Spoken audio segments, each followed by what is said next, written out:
Great opponent in Vanderbilt. We're riding some momentum right now, but as we say all the time, momentum is your next starting pitcher. So hoping Logan Chapman gives us another great outing like he has as of late. If he does that, then obviously our chances for success improve. Tough road series, playing a great team in Vanderbilt, so we need to be ready. Coach, you've obviously had a lot of the same guys in the lineup over the last week. It seems like you're settling down with the 9 you're pretty comfortable with. How comfortable are you with the lineup you're putting out there, and how nice is it to have 9 guys that you say, okay, I can go out there and trust them to do their Yeah, job? continuity is a great thing for a lineup.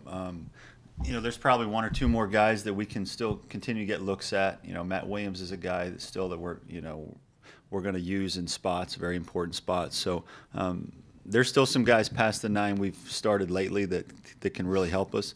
But continuity, I think, is important for a lineup, both in terms of guys getting in a rhythm, but also kind of knowing where they fit into that lineup. Yeah, Mark, what's been the biggest change to this offense? I know you mentioned getting back in these cages, which was really important, but what have you noticed maybe with their swings? Is there something that's kind of changed that you guys have tweaked? Just a matter of when you train properly, the swings in the game are shorter, they're quicker, their reflexes are better, they take better pitches, they swing at the right pitches.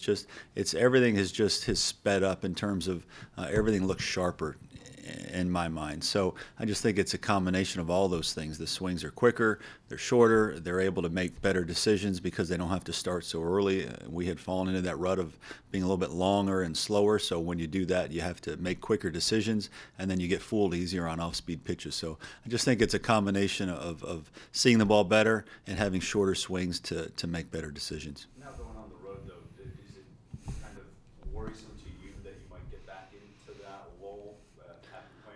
Well, we're going to try to get creative to make sure that we're as close on the road as we are at home.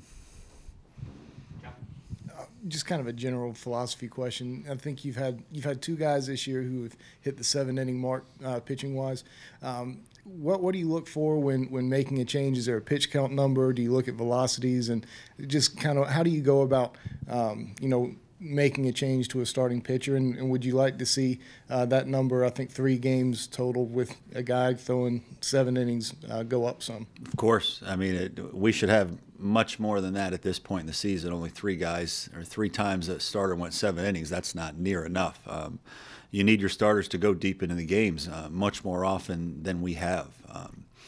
How do we make that decision? A lot of times it is the pitch count. If the pitch count's in 105th inning, they need to come out. If the pitch count's in 107th or 8th inning, that's when they come out. But generally, 100 pitch count is kind of the starting point of we have to start considering who the next person in. I would say 110 probably is about the max that we'll throw a guy. So a lot of times it's just the pitch count. And unfortunately, our pitch counts, that number has gotten in the 5th or 6th inning most of the year. So Carmen did a really nice job getting us to the 7th inning at 90 pitches. At that point, the decision was, do we throw them back out there or do we give the bullpen, a couple guys out of the bullpen that we want to look at a chance? And that's what we did. So we were able to get Carmen out of there feeling really good about his outing. We were able to get Ridge in the game. We were able to get Stone in the game. So it was kind of killed 2 birds with 1 stone at that point. But from a philosophy standpoint, you want your starters to go 7 innings. That's what the best in the country do, and it takes some heat off your bullpen. So we need more of that. What have you noticed about your team in the last couple of days as far as their mood coming off of that series sweep? Are they more confident? Are they more relaxed, looser? What is it? What has been your perception of that? I think that's chicken and the egg. I think it's real easy from the outside to say, well, they look looser, they look like they're having more fun, they're more competitive. Well, we're playing well. And when you play well, guys have more things to celebrate. They have more opportunities to get out of the dugout and pick their teammates up. So to me, I just think it goes hand in hand. When you play well, you have more energy, you look more positive, you look more energetic. To me, I just see a team that is gaining confidence in the fact that we're getting back to full strength, and we think we can be okay. To me, that's what I'm sensing with our team. We know we've let a lot of opportunities pass by throughout the course of the year. We have no more mulligans, and I told the team that yesterday. So I just see a team that understands what it takes, what our goal still is at this point, and we're trying to attack that. How do you feel about Madison's play around the bag at first, since I guess most of his career was a shortstop? How does he handle himself there? And with your departures at first base after this season, have you addressed first base in the program now, or is it something you're still trying to address in recruiting? Well, I think Madison, number one, is doing fine at first base. I think first base is, if you're a former shortstop, you should be more than capable of playing first base. And he's athletic over there. He's made some really athletic plays. The big double play he turned at Arkansas was huge. The big scoop he had the other day on Justin Rose play that was a Sports Center type play was huge. I think he's getting more comfortable there every game. I don't think he's a finished product yet, and it may not be where he plays long term. Once he leaves South Carolina, he may be shifted back to the left side of the field. But he's being a very unselfish player right now for us. He's playing where we need him, and so I think he's been really good for us over there. In terms of the future, obviously you have guys within your program that can take the next step, you hope, but you're also looking at recruiting too. So every position on our field is a constant evaluation for the future. Is it going to be filled by somebody within the program, or is it going to be filled with somebody you recruit? That's every position, not just first base. Coach, in regards to the pitching staff, the way that Logan and Carmen have stepped up for you in their starting roles, seeing Ridge last night, though as well as he did for one inning, what's your thoughts on where he fits in down the stretch? I mean, a guy who can come in and give you 96, 97 over an inning, I would think has some real value. Is there, based on what you saw last night, the hope, the opportunity to get him into more high-leverage situations on the weekend now? Absolutely. If he pitches like that, absolutely. The thing that's held him back is walks. His walks to innings pitch is just way too high, and he knows that. We know that, and he's been working really hard. His attitude has been great. It's not easy getting taken out of the weekend rotation, but his mindset and his approach and attitude have been really good. He got back to work, which is what you have to do. You can mope or you can get back to work. And Skylar and him have done a really nice job trying to tweak some things. And last night he was as good as he's been all year, no question about it. Now we need to see if he can do that with the bases loaded and one out, and can he pitch like that and get out of big jams. But the key for him is he pounded the strike zone last night. The velocity is great. He's had times this year where he's had the elite velocity, but he pounded the strike zone last night. To me, that's the missing piece for him. Have you been to Vanderbilt Stadium before and played on an infield similar to that at all? And how much work we all put in, I guess, tomorrow night to try to get ready for those conditions? What are some of the challenges with that?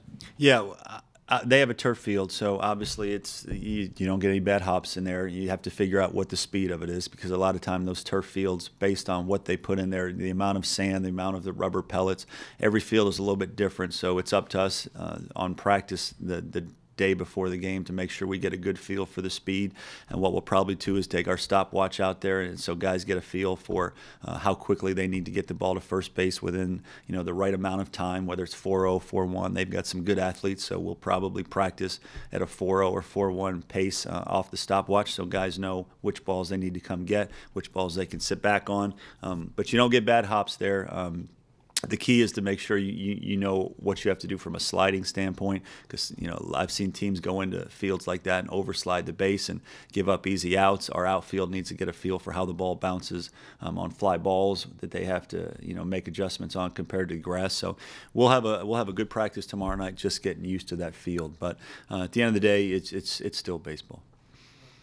Two questions, but is the plan still to go Logan on Friday night? Yes. And then Adam and Cody right Yep. after that. And you mentioned a couple weeks ago that you really don't pay attention to SEC standings or anything like that. Is now the point in the season with 4 weeks left where you start looking at that? And do you set maybe conference win totals or total win totals in terms of NCAA tournament berths and things like that? I mean, we're never going to totally ignore those standings. I mean, standings are part of our job, and you need to be in a position to give yourself a chance to get to the postseason. So we understand what our standings mean. I think we've talked about it before. Generally regarded that if you're at 500 or better in this league, then you've got a really good chance to be in the postseason. So, yeah, you see how everybody else is doing. You want to see who's trending up, who's trending down, who your competition is. We're not totally preoccupied with that, but it's our job to make sure we're aware of where everybody stands as well. When you got your 3 injured starters back, it seemed like at least TJ and Madison took up right where they left off. Noah a little slower, but what do you what did they do while they were injured, and what do you attribute them to be able to just step right in and go right back to hitting like they were? Well, number one, they're talented, and that always helps. Number two, that they didn't just sit around. They stayed locked in the games, and we made sure that they were going to the bullpens and tracking pitches. The big part of hitting is tracking pitches and making sure your eyes are still sharp. So we would send them to the bullpen, and when our guys were throwing bullpens, they would stand in there in the box and just make sure their eyes stayed sharp. And then once they were healthy enough, we got them hitting quick. Just made sure that they were practicing at a rate that would give them a chance to be successful. Once they went in the game, I mean, obviously they've picked it up, and I think that's a testament to their talent. Mark, why keep Logan in that Friday spot? Is it more just like don't change what's working for you now? And how have Adam and Cody kind of adjusted to that kind of a new-ish role? Right. Well, my question would be, why wouldn't you at this point? Logan's been outstanding. Pitched really well against North Carolina, pitched really well against Arkansas, pitched really well against LSU. I don't see any reason why we wouldn't pitch him on Friday at this point. And now it's up to Adam and Cody to pitch just as well on Saturday and Sunday. Going back to something you said earlier about getting creative with how you're going to train on the road, anything you can share with us? Are you going to be packing a few extra pitching machines? Yeah, we may take some machines with us. Once again, training is important. How you prepare is important. So we're going to try to mirror what we do at home as closely as we can on the road. Back in the spring and fall, you were pretty high on Logan, and you felt like he could be a rotation guy. Is this what you envision for him at some point this season, or is this maybe a surprise that he's now your Friday night guy? Well, when you have Adam Hill and Cody Morris, I don't think we anticipated that at this point he would be our Friday night guy. We thought he was talented enough to be a weekend starter, and he's earned that with how he's pitched over the course of the year. The Arkansas series provided the opportunity to pitch him in game one, and he ran with it. So when guys run with it like that, you reward them. Bottom line, and we tell our guys all the time, you get what you earn and you earn what you get, and he's pitching as well as anybody we have right now. With Noah, what did you see out of him coming back from the injury? He had, I guess, 2 hits first game, then went 0 for 17, I think it was. Then had the big hit against LSU in a nice game last night. What have you seen from him since coming back? And also, is there a timetable for him to be able to turn back around and be a switch hitter? Yeah, he's, of all the guys back, he's still probably is the furthest from being 100%. If you notice when he's hitting, that finger that was broken still is off the bat a little bit. So he's not holding the bat exactly the way he would if he was 100% healthy.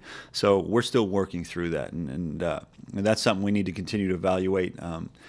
Is it fair to him to keep putting him out there in these situations? Does a guy like Matt Williams maybe does he need to DH some or play first and have Stokes DH? There's a lot of different options on the table. Noah's a great hitter. We all know that. He's in a little bit of a funk right now. It's up to us to figure out, is that because he's just not able to hold the bat completely the way he wants to yet. In terms of right-handed, we're still a ways away from him hitting right-handed, so just need to continue to try to make sure his left-handed swing is as good as it can be.